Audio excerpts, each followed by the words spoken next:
네, 오늘 히브리서 7장 27절로 28절을 본문으로 아들을 세우셨느니라 그런 제목으로 은혜를 나누겠습니다. 2025년 새해가 시작되었는데요. 성도님들 가정마다 하나님 주신 은혜와 복이 충만하시기를 바라겠습니다. 요즘 우리 사회에서 가장 많이 듣는 말 중에 인공지능, AI라는 말이 있습니다. 인공지능은 우리 사람이 가지고 있는 지능, 학습 능력, 추리 능력, 적응, 논증 따위의 기능을 수행할 수 있는 컴퓨터 시스템을 인공지능이라고 합니다. 작년에 인공지능이라는 것이 도입된 해였다면 올해는 인공지능이 사회와 사회 전반에 걸쳐서 사용될 것이라고 예상하고 있습니다. 이미 인공지능이 우리 삶에 상당히 깊숙이 들어와 있음을 우리가 체감하고 있습니다. 인공지능이 가져올 변화, 또 삶의 편리함, 유용성이 어디까지일지 기대가 되기도 하고 또 우려하고 염려하는 목소리도 있습니다. 여러분, 사람들의 역사에, 세상 역사에 큰 전환과 변화를 준 사건들이 있는데 인류 역사에 가장 큰 변화를 준 사건을 꼽으라 그러면 예수님의 십자가를 말할 수 있습니다.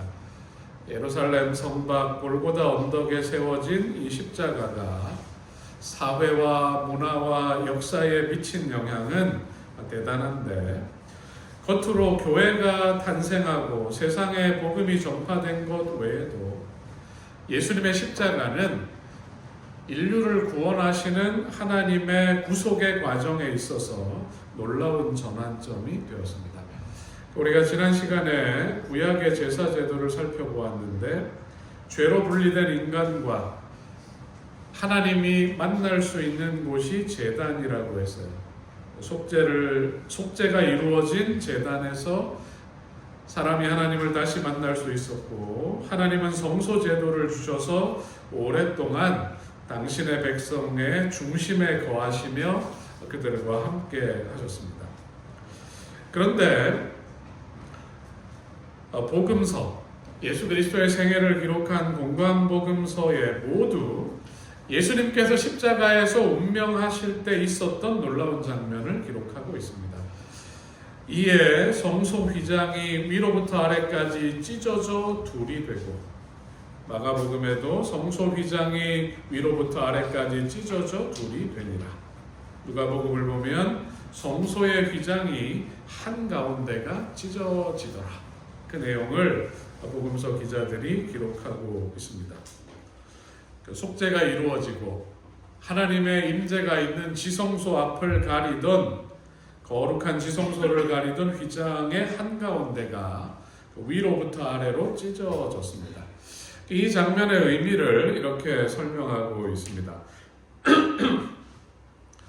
모형이 하나님의 아들의 죽음으로 원형과 마주쳤다. 큰 희생이 이루어졌다. 지성소로 가는 길은 열렸다. 새로운 삶의 길이 만민을 위하여 준비되었다. 더 이상 죄 많고 슬픔에 찬 인간들은 대제사장이 나오는 것을 기다릴 필요가 없었다. 이제부터는 구주께서 모든 하늘에서 제사장과 대언자로서 직무를 행하실 것이다. 이 장면이 그동안 모형이 원형을 만나고 지상성소의 역할이 끝나고 하늘성소에서의 사역이 시작된 것을 보여줍니다. 유대인들에게 제한되어 있었고 예루살렘에 있는 성전이라는 공간에 제약이 있었고 속죄의 효력, 그 짐승의 피가 상징적으로 의미적으로는 죄를 속하지만 실제로 우리의 죄를 속하는 것은 아니었는데 효력의 제한이 있었는데 지상성소의 봉사는 그러했는데 이제는 유대민족을 떠나서 세상 모든 민족이 누구나 어디에서나 속죄를 경험하고 하나님의 임재와 교제 앞으로 나아갈 수 있는 길이 열린 것입니다. 오늘 아들을 세우셨느니라. 하나님이 당신의 아들을 대제사장으로 세우시는 장면을 통해서 히브리서와 요한계시록을 중심으로 신약 성경에 나타난 예수 그리스도의 대사장 직분에 대해서 공부해 보도록 하겠습니다. 신약 성경을 펼치면 복음서가 있어요. 복음서 다음에는 뭐가 있나요? 사도행전이 있어요. 사도행전. 우리가 사도행전을 보면 사도들이 그 당시에 땅끝까지 어떻게 복음을 전했는지 보여주는 책인데, 사도행전의 주인공이 베드로와 요한처럼 보이다가 집사에게 안수하고 스데반과 빌립 이야기가 나옵니다.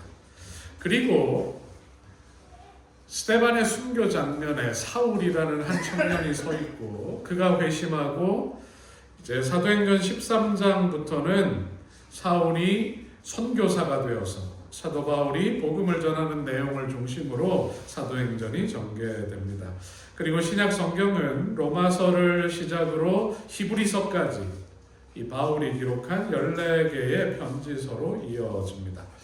바울 선신의 배치에 있어서 제일 마지막에 히브리서가 배치되어 있는데, 예수님의 십자가 이후에도 눈에 보이던 예루살렘 성전과 성전 봉사를 유대인 그리스도인들이 벗어나지 못하고 있었어요. 바울이 히브리서를 기록해서 예루살렘에 있는 성전과 성전의 봉사는 더 이상 효력을 상실했고, 이제는 더 좋은 언약, 더 좋은 성소, 더 좋은 제사장, 더 나은 피와 제물을 바라보라고 얘기하고 있습니다. 오랜 세월 이어져 온 지상 성소와 성소 제도보다 예수 그리스도와 하늘 성소의 사업이 더 중요한 것을 사도 바울이 히브리서를 통해 그리스도인들에게, 우리에게 가르치고 있는 것입니다. 자, 하늘 성소는 더 좋은 언약인데, 예레미야 31장 31절을 같이 한번 읽어보겠습니다. 시작. 여호와의 말씀이니라. 보라, 날이 이르리니 내가 이스라엘 집과 유다 집에 새 언약을 맺으리라. 날이 이르면 내가 새 언약을 맺겠다. 하나님은 언약하십니다. 그리고 그 언약을 지키세요. 구속의 역사에서 하나님은 당신의 신실한 백성들과 언약을 맺으시고 그 언약을 지켜오셨는데, 6월절 피로 구원받은 이스라엘을 출애굽시키셔서 그들을 시내산으로 인도하셨습니다. 그리고 그들과 언약을 맺고 언약의 증표로 십계명, 두 돌비를 주셨고 율법을 반포하셨습니다. 그리고 그들 중에 거할 성소를 지으라고 하셨어요. 이 장면은 하나님과 사람이 맺는 언약, 언약의 백성을 향한 구원과 축복이 무엇인지를 우리에게 잘 보여줍니다. 구약 성경을 보면 하나님은 언약을 갱신하세요. 갱신이라는 말을 여러분 잘 아시죠? 아브라함이라는 개인과 맺은 언약을 모세 시대에 아브라함에게 네 자손을 바다 모래처럼 하늘의 별처럼 주겠다 그렇게 하셨는데, 모세 시대 때 민족을 이루어서 구원받아 나오는 그들과 다시 언약을 갱신하십니다. 그리고 다윗 시대에 하나님의 백성의 나라, 그 나라가 굳건하게 서자 이제는 성막이 아니라 성전을 지으라고 하시고 메시아가 통치하는 나라에 대한 내용으로 언약을 갱신하십니다. 자, 여러분, 언약은 갱신되지만 이전에 하셨던 언약과 새로 말씀하시는 언약은 연속성이 있어요. 그리고 그 언약을 말씀하시는 분은 누구인가요? 동일한 하나님이 아브라함에게, 모세에게, 다윗에게, 그리고 교회를 향하여, 성도를 향하여 말씀하시는 것입니다. 자, 이브리서 8장 6절을 같이 한번 읽어보겠습니다. 그러나 시작. 그러나 이제 그는 더 아름다운 직분을 얻으셨으니 그는 더 좋은 약속으로 세우신 더 좋은 언약의 중보자시니라. 더 좋은 약속, 더 좋은 언약이라는 표현이 나와요. 자, 우리 학생 청년들만 히브리서 9장 15절 읽어보겠습니다. 시작. 이로 말미암아 그는 새 언약의 중보자시니 이는 첫 언약 때에 하시려고 주시사 부르심을 입은 자로 하여금 영원한 기업의 약속을 얻게 하려 하심이라. 네, 우리 우장노님도 학생이신데요, 아니신데 대학원 학생이신데. 자, 좋습니다. 새 언약이 있는데 이 언약의 중보, 보증으로 예수 그리스도가 있음을 이야기하고 있습니다. 자, 십자가 이후에 하나님이 사람들과 맺으시는 이제 마지막 언약이에요. 마지막 갱신인데 새 언약을 소개하고 있습니다. 하나님은 이제 이스라엘 민족을 넘어서 세상 모든 민족과 언약을 맺으시는데 이 언약이 참될 것을 누구를 통해 보증한다고요? 예수 그리스도를 통해, 그리스도를 통해, 하나님의 아들을 통해 보증하고 있습니다. 하나님의 아들은 희생 제물이시고 당신의 피로 이 새 언약을 비준하셨어요. 예수 그리스도는 하나님께서 인류와 맺으시는 이 언약이 영원할 것이라는 것을 우리에게 보증하고 있습니다. 자, 여러분, 휴대전화를 우리가 사용할 때 2년, 3년 계약을 하잖아요. 계약 기간이 끝났어요. 그러면 이제 새 계약을 우리가 할 수 있습니다. 새 계약으로 최신 기종을 받을 때 여러분 기분이 좋으세요? 안 좋으세요?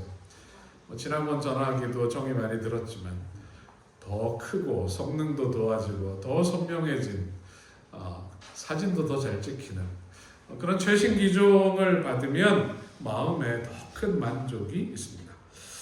예전의 언약은 율법의 자구가 중요했어요. 사람들이 그것을 지키려고 몸부림쳤지만 새 언약은 약속하신 성령이 우리 가운데 오셔서 마음에서 우러나는 변화와 순종을 살 수 있다는 약속입니다. 더 이상 죄가 우리의 주인이 되지 못할 것은 예수님의 보혈은 죄로부터의 완전한 해방과 자유를 그분을 믿는 자들에게 제공하기 때문입니다. 이제는 짐승의 피가 아니라 어린 양의 보혈이 그 공로를 믿는 사람 모두를 정결하게 하는 것입니다. 그리고 예수님을 믿는 사람은 누구든지 하나님께 직접 기도하고 하나님과 대화하고 하나님과 교제 속에서 살아갈 수 있게 된 것입니다. 바울은 아직도 멀리 로마에 살지만 에베소에 살지만 예루살렘 성전만 바라보고 제사와 절기와 전통에 머물고 싶어하는 유대인 그리스도인들을 향해서 이 새 언약이 얼마나 좋은 것인지를 얘기하고 있어요. 예수님의 십자가가 이제 우리에게 새로운 더 좋은 언약의 시대를 열었다. 주님 뜻대로 살기로 했네. 여러분 그 노래를 아십니까? I have decided to follow Jesus.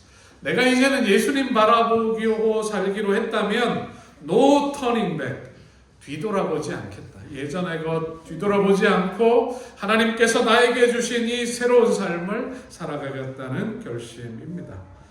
우리가 그리스도인으로 살기로 했다면, 재림교인으로 살기로 했다면 더 좋은 것을 선택한 것입니다. 여러분 잘한 것이고 이제는 예수님만 바라보고 하나님과 함께 누리는 친밀한 교제의 기쁨과 그분께서 준비하신 하늘 본향을 소망하며 나아가는 사람들, 전진하는 사람들이 되시기를 간절히 바라겠습니다.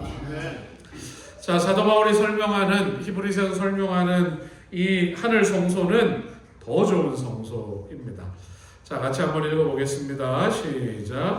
그리스도께서는 장래 좋은 일에 대제사장으로 오사 손으로 짓지 아니한 것, 곧 이 창조에 속하지 아니한 더 크고 온전한 장막으로 말미암아 그리스도께서는 참 것의 그림자인 손으로 만든 성소에 들어가지 아니하시고 바로 그 하늘에 들어가사 이제 우리를 위하여 하나님 앞에 나타나시고 아멘.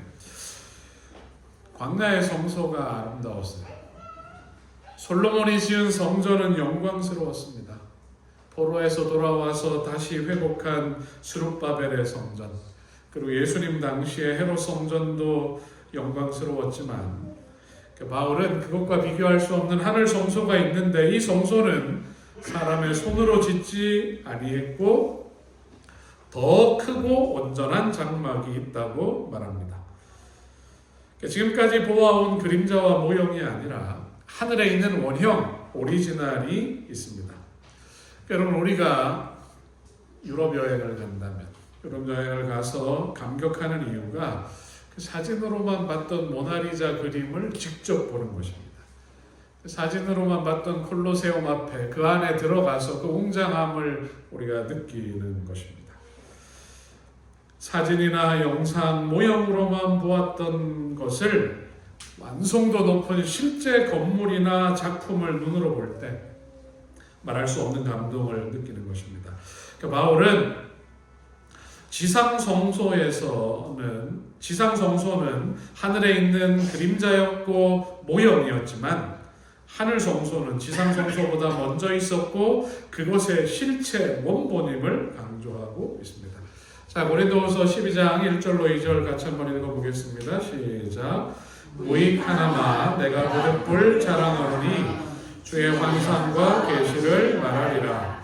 내가 그리스도 안에 있는 한 사람을 아노니 그는 14년 전에 셋째 하늘에 이끌려간 자라. 바울이 여기 한 사람을 안다. 14년 전에 셋째 하늘에 갔다. 사실 내가 갔다 왔다 말하기 쑥스러워서 이렇게 말하고 있어요. 유대인들의 관념 속에 하늘은 3층으로 되어 있는데 대기권이 하늘이고 우주가 하늘입니다. 그리고 하나님의 보좌가 있는 곳이 하늘입니다. 그러니까 바울이 회심하고 구약 성경을 깊이 연구하고 복음을 깨닫는 동안 그가 환상 가운데 계시 가운데 셋째 하늘나라를 본 것입니다. 여러분, 사도 요한 역시 밤모섬에서 교회와 성도들의 장래를 걱정하는 가운데 안식일에 뒤에서 나는 큰 소리와 함께 하늘 성소에서 봉사하시는 예수 그리스도를 계시 중에 보았습니다. 바울이나 요한은 예수님을 봤어요.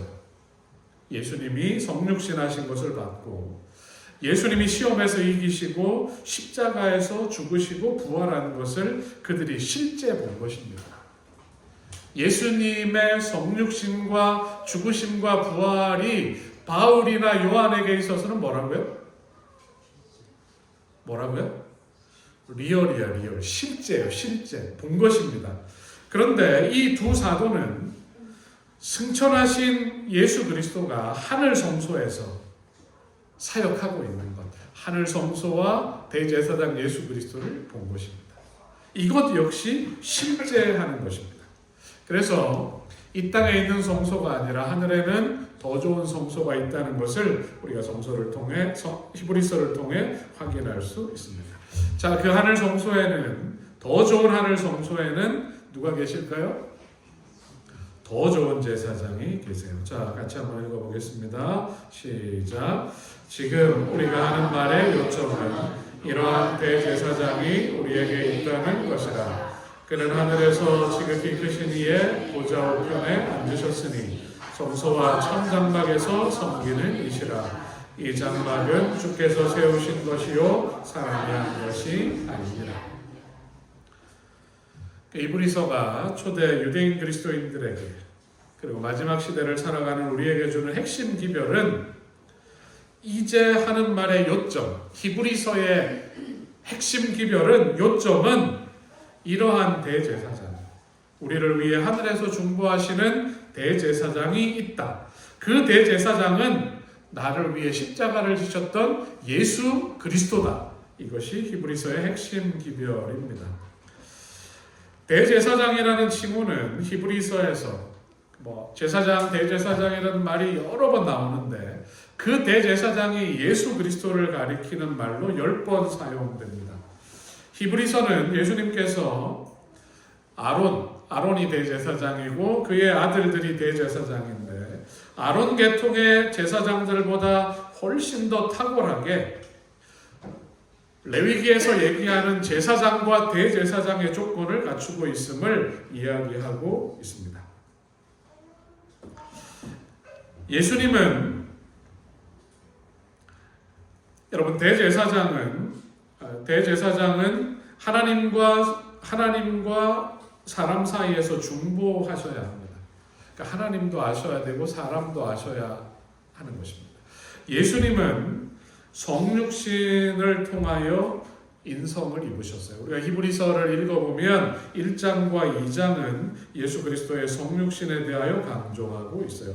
인류를 구원하기 위해 인성을 취하시고 범사의 형제들과 같이 되셨어요. 그래서 예수님은 뭐가 되실 자격이 있다고요?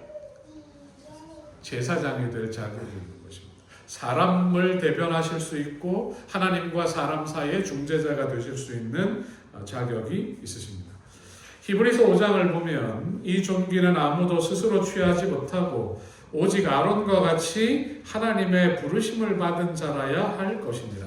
대제사장이라는 이 존귀한 직분은 아론이 원해서 된 게 아니라 하나님이 아론을 임명하신 것입니다.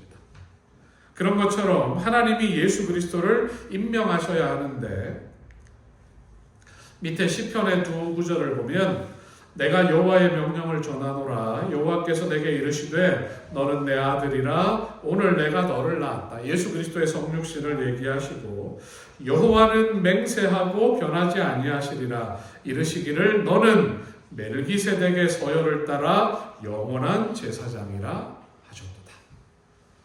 사람의 몸으로 오시고 우리의 구원을 이루실 예수 그리스도는 멜기세덱의 반차를 좇는 제사장임을 얘기하고 있습니다. 하나님이 예수 그리스도를 대제사장으로 임명하신 것입니다. 대제사장은 백성들을 위해서 뭔가를 해야 돼요. 제사를 지내고 백성들의 속죄의 제물을 먹고 이런 일들을 해야 하는데 예수님은 당신의 생명을 우리를 위해 주셨어요. 그것보다 더 큰 일을 하실 수 없는 것입니다. 제사장이 성소에서 봉사하는 것처럼 예수님은 하늘 성소에서 대제사장으로 봉사하고 계심으로 이분이 대제사장으로서의 자격이 있음을 우리에게 보여주고 있는 것입니다.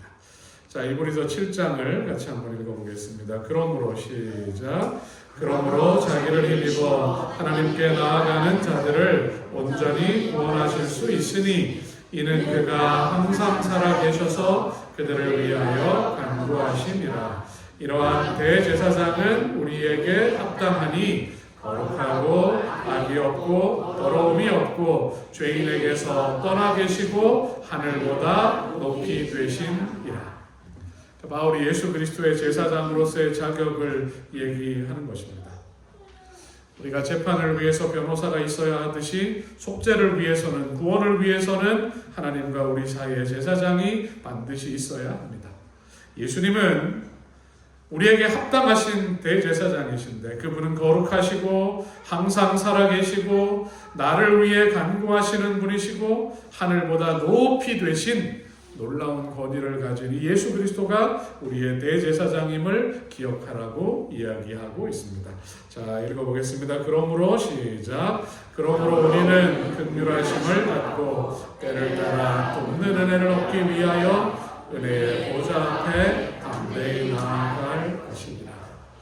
여러분 혼자 괴로워하지 마시고 혼자 죄책감에 시달리지 마시고 혼자 죄와의 싸움에서 지치고 탈진하지 마시고 나에게 누가 계시다고요? 나의 중보자 대제사장이 계심을 믿고 예수 그리스도를 향해 나아가는 나의 대제사장 예수님이 주시는 긍휼과 도움과 은혜를 누리며 사는 우리 모두가 되시기를 간절히 바라겠습니다. 자, 하나만 더 보겠습니다. 하늘 성소에 드려지는 피와 제물은 더 좋은 피와 더 좋은 제물입니다. 자, 요한복음 11장 같이 한번 읽어보겠습니다. 시작. 이 말은 스스로 함이 아니요 그 해의 대제사장이므로 예수께서 그 민족을 위하시고 또 그 민족만 위할 뿐 아니라 흩어진 하나님의 자녀를 모아 하나가 되게 하기 위하여 죽으실 것을 미리 말함이로라. 우리를 위해 백성을 위해 그가 죽는 것이 낫다. 이 말을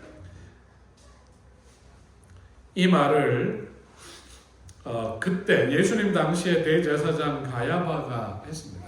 가야바가 한 그 말의 의미를 요한이 설명한 구절이 51절과 52절입니다. 가야바가 구속적 의미를 알고 그런 발언을 한 것은 아니지만 그 말 속에 중요한 구속의 의미가 있음을 사도 요한이 설명하고 있습니다.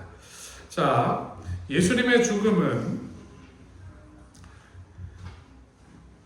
자신을 위한 죽음이 아니라, 당신을 위한 죽음이 아니라 다른 사람들, 유대인뿐만 아니라 흩어진 하나님의 자녀들, 구원받을 모든 사람들을 위해 죽으신 것인데, 여기서 중요하게 볼 단어가 누구를 위하여라는 휘페르라는 전치사입니다.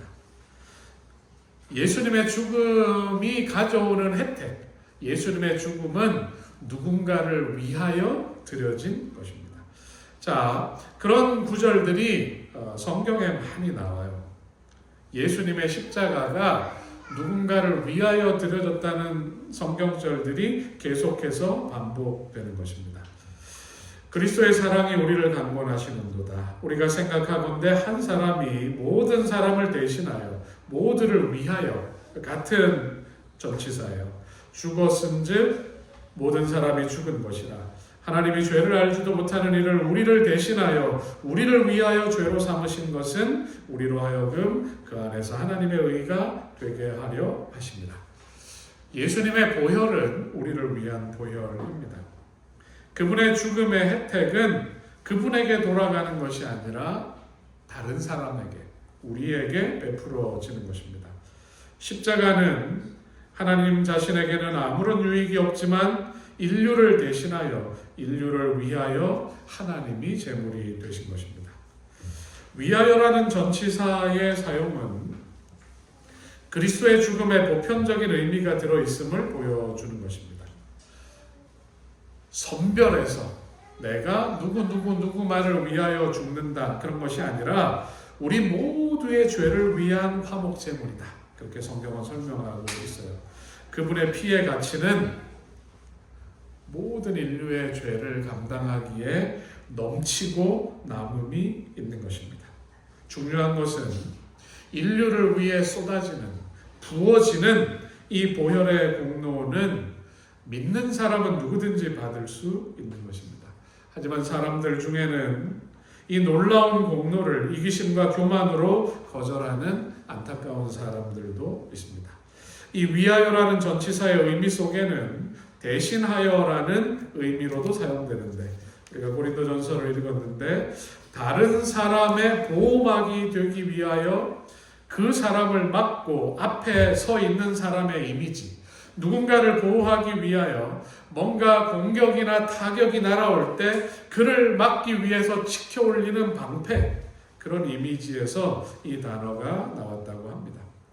예수님은 우리에게 날라오는 죄의 저주를 대신 맞아주시는 것입니다. 죄의 저주가 되시고 우리 대신 채찍에 맞으시고 우리가 받을 그 치명적인 죄의 결과 죽음을 당신이 십자가에서 받으신 것입니다. 우리를 보호하기 위하여, 우리를 대신해서 그 일을 하는 것입니다. 죄를 알지도 못하시는 분이 죄의 고통과 죄의 결과를 그분이 다 맞으시고 그 공로를 믿는 사람은 누구든지 살려주시는 것입니다. 자, 같이 한번 읽어보겠습니다. 시작. 인자가 온 것은 섬김을 받으려 함이 아니라 도리어 섬기려 하고 자기 목숨을 많은 사람의 대속물로 주려 함이니라. 대속물이라는 말의 의미 속에는 누군가의 석방이나 그를 다시 사기 위해서, 그의 신분을 회복시키기 위해서 값을 치르고 건져내는 수단의 의미가 있고, 생명이 위태로워진 대상을 위해서 드려지는 속죄를 위한 속전, 그 사람 대신 내가 책임지는 것, 그 의미가 담겨 있습니다. 예수님은 오늘도 하늘 지성소에서 더 나은 피로, 더 나은 제물인 당신의 보혈로, 아니 온전하고 완전한 당신의 생명의 값으로 십자가에서 양팔을 펼치시고 그때 가지셨던 사랑과 동정으로 괴로움 속에 죽어가는 모든 사람을 바라보시고 회복하기를 간절히 원하시고 한 사람 한 사람을 위해서 중보하고 계시는 것입니다. 여러분, 오늘 공부를 마무리하면서 하늘의 왕이 가련한 인간의 모습으로 또 인간의 삶 중에서도 가장 힘든 바닥까지 내려오셨어요. 그리고 우리 한 사람 한 사람이 경험해야 하는 고뇌, 슬픔, 고통을 당하셨습니다. 그리고 우리가 짊어져야 하는 죄를 짊어지시고 죄를 하나님이 붙들고 공의로 심판하시는 하나님 앞에 섰어요. 여러분, 죄를 갖고 재판정에 서면 얼마나 마음이 두렵겠습니까? 예수님이 우리 모두의 죄를 갖고 공의로 심판하시는 하나님 앞에 서서 죄인이 느끼는 수치와 공포를 예수님이 다 당하신 것입니다. 흑암의 세력에 둘러싸여서 그 깜깜함 속에서 한 사람, 우리 한 사람이 느끼는 인생의 고통과 절망이 아니라 온 인류의 고통과 죄의 짐을 예수님이 홀로 지셨습니다. 예수님이 나를 위해 경험하신 가장 큰 아픔은 너무나 사랑하고 온전히 하나이신 하나님 아버지와 성령으로부터 분리되셨어요. 하나님의 사랑의 대상에서 제외되는 하나님으로부터 외면당하는 극도의 고통, 그 사랑으로부터 떨어져 나가는 그 고통 때문에 그분의 심장이 터지셨다. 그렇게 시대의 소망은 기록하고 있습니다. 여러분, 시대의 소망 480쪽입니다. 그리스도에게 자신을 바친 영혼은 그가 보시기에, 예수님이 보시기에 온 세계보다도 더 귀중하다. 한 사람을 구원하여 그의 왕국으로 인도하기 위해서라도 구주께서는 갈바리의 고통을 당하셨을 것이다. 그의 추종자들이 그를 떠나기로 결정하지 않는 한 그는 그들을 꼭 붙잡으실 것이다. 예수님을 믿기로 결심한 사람들이 내가 예수님 떠나지 않겠다고 마음만 먹고 살아간다면 하늘 지성소의 대제사장이신 예수님께서 우리를 변호하시고 우리를 끝까지 붙잡아서 마침내 구원에 이르게 하시겠다고 약속하고 있습니다. 우리는 우리를 향한 예수님의 사랑과 구원의 과정 속에 담긴 이 오묘한 신비를 다 이해할 수 없습니다. 평생 이 귀한 복음을 연구하고 그의 삶을 들여서 전한 바울은 이렇게 고백하고 있습니다. 같이 한번 읽어보겠습니다. 시작. 크도다 경건의 비밀이여 그렇지 않다 하느니 없도다. 그는 육신으로 나타난 바 되시고 영으로 의롭다 하심을 받으시고 천사들에게 보이시고 만국에 전파되시고 세상에서 믿음 바 되시고 영광 가운데서 올려지셨느니라. 바울은 크도다 경건의 비밀이요, 너무나 신비롭고 오묘하다. 하나님이 나를 구원하시는 과정, 나에게 베풀어 주시는 사랑을 내가 다 이해할 수 없다. 나의 하나님, 나의 구주, 나의 주인, 나의 대제사장 되시는 예수 그리스도를 여러분 진심으로 사랑하시겠습니까? 네. 그분을 사랑함으로, 그분을 믿음으로 이르러 오는 놀라운 구원을 우리의 삶을 통해 노래하고 증거하는 주님의 구원받은 귀한 자녀들이 되시길 바라며 오늘의 말씀을 마치겠습니다. 네, 같이 일어나